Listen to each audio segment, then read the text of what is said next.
মরুভূমির পথ দিয়ে দৌড়ে আর কান্দে আর ডাকে মদিনার পাখিরা রে, আয় মদিনার খবর, একটা খবর নিয়ে যা, কুফা নগরীর অবস্থা ভালো না।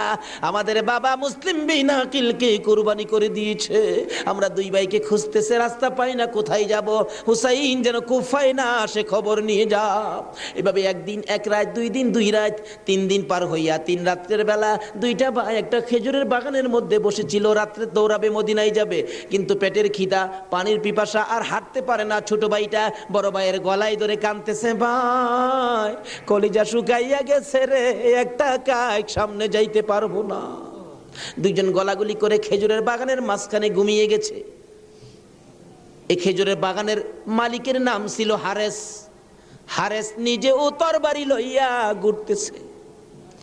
সকালবেলা হারেসের বিবি যাই বাগান দেখবে, যাইয়া দেখে বাগানের মাঝখানে সাপ বিচ্ছুর ভয় থাকে, কিন্তু এই বয়ের মাঝখানে দুইটা পূর্ণিমার চাঁদের মতো সন্তান ঘুমাইয়া রইছে।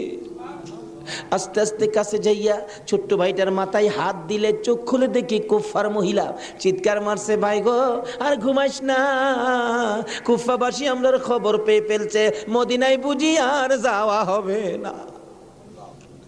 তুমি আমার মা লাগো, আমরার মা নাই, বাবা নাই, আমরা মদিনার সন্তান, আমরা মদিনার আওলাদ, কুফাবাসীর কাছে আমাদের খবর দিও না।